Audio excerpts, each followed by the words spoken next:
الشباب. ابو فهد. مساكم الله بالخير جميعا. اخوكم علي المعدي.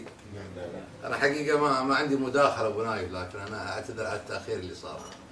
انا اليوم عندي ضيوف وعندي عشاء. الله يحييك، انا بعد جاي من البرك. لا ايه ولكن انا حضرت وحقيقه تملصت من ضيوفي، ما تخلصت.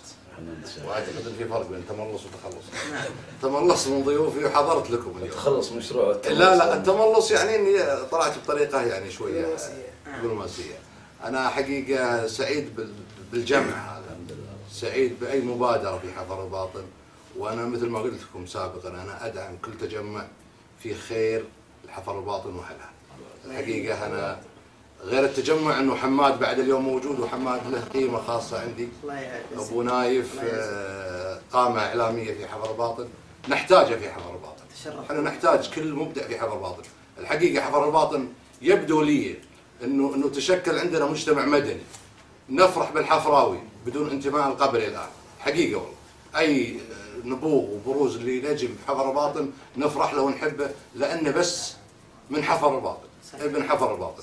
اصبح لنا مجتمع مدني، اصبح لنا هم اجتماعي، كلنا نتكلم باسم حفر الباطن. حفر الباطن همنا جميعا كلنا، ثقافي، رياضي، اعلامي، اجتماعي، سياسي، مستقبل. مفترض انه يكون الكلام هذا، يفترض ان يكون في ناشطين سياسيين يتكلمون عن قضايا حفر الباطن، مش ثقافيين واعلاميين ورياضيين واجتماعيين. لا، حفر الباطن بحاجه الى لسان او منبر سياسي يخطب فيه في منتديات كثيره وفي لقاءات كثيره. علي الظفيري يوم تكلمت فيه وقلت انه حضوره في حفر الباطن ضروري، الحقيقه اللي منع واللي قال لك ممنوع هذا ما عنده قرار ولا يعرف الامر. علي الظفيري كان قبل 6 شهور او سنه على ما اعتقد، كان في جده وفي المملكه العربيه السعوديه جده نفس حفر الباطن وملتقى شبابي، وتكلم فيه بكل اريحيه. علي الظفيري يجي بحفر الباطن ويصير في ملتقى علي الظفيري ونتكلم هم حفر الباطن كلنا. نقطه اخيره بس انا ما ودي اطيل. جامعه حفر الباطن، حفر الباطن ينقصها امور خدميه كثيره، وانا الحقيقه الكلام للجميع، توحيد الجهود مهم في حفر الباطن. الان حفر الباطن بحاجه، الهم الاول والمطلب الاول هو ان تكون حفر الباطن منطقه. اذا كانت حفر الباطن منطقه سيكون هناك جامعه، سيكون هناك مستشفيات، سيكون هناك منتديات، سيكون هناك انديه، سيكون هناك كل شيء.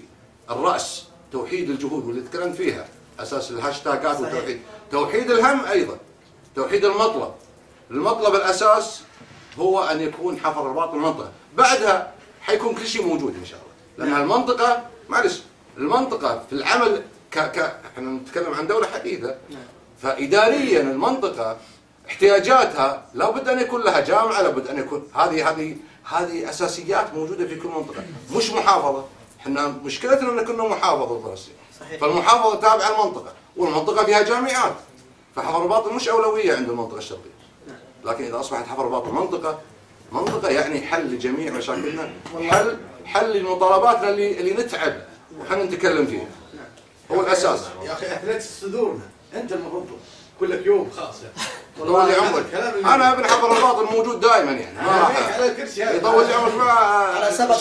الشباب فيهم خير وبركه. لكن انا اقول مطلبنا وتوحيد جهودنا يبقى على هدف واحد. نعم، انا سبقا قلت نتبناه كلنا جميع. سبقا قلت يا ابو فهد الحقيقه الاستاذ علي معدي طبعا من الناس اللي انا لما اقتربت منهم فتره بسيطه وجدت انه يعني من المسؤولين اللي يحملون وعي جدا جدا حقيقه، ورجل يعني يملك يعني مخزون ما شاء الله تبارك الله.